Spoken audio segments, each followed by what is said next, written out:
Je donne la parole pour ça à M. Hamidou Samaké pour le groupe Paris en commun pour 5 minutes maximum. Mes chers collègues, mettre fin au sida d'ici 2030, ce n'est pas seulement une ambition, c'est une promesse. Une promesse portée par l'ONU-SIDA depuis 2014, ancrée dans des objectifs clairs, à savoir 95% des personnes vivant avec le VIH doivent connaître leur statut sérologique, 95% des personnes dépistées doivent recevoir un traitement et 95% de ces traitements doivent rendre le virus indétectable et donc intransmissible.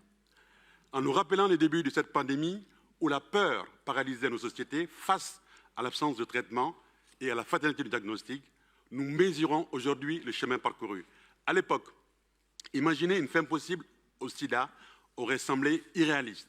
Aujourd'hui, cet espoir a pris racine dans nos actions concrètes, nos solidarités et surtout dans les avancées scientifiques et sociales.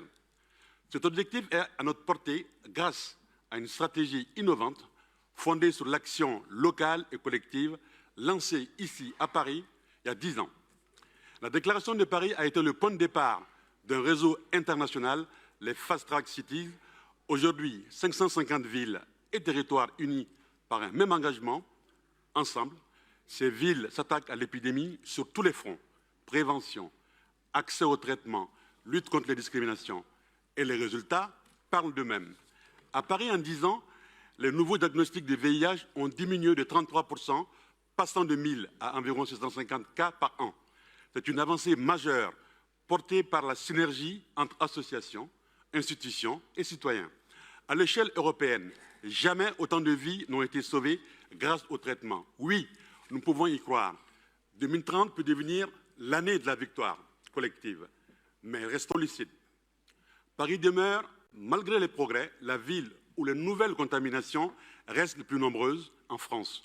Ces chiffres nous rappellent que notre combat est loin d'être terminé. Les 10 ans de la déclaration de Paris sont donc une opportunité, un moment pour évaluer nos réussites, partager nos apprentissages et renforcer nos actions. Le congrès des Fast Track Cities, soutenu par la subvention que nous examinons aujourd'hui, joue un rôle essentiel dans cet effort.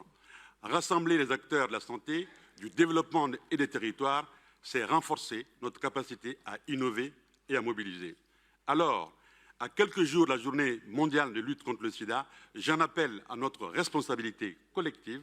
Soutenons l'action des associations comme l'IAPAC qui, depuis des décennies, tracent un chemin vers la fin du VIH. Agissons pour que 2030 ne soit pas un simple horizon, mais bien l'année où nous fermerons définitivement la parenthèse des années sida. Je vous remercie. Merci beaucoup, Hamidou Samaké.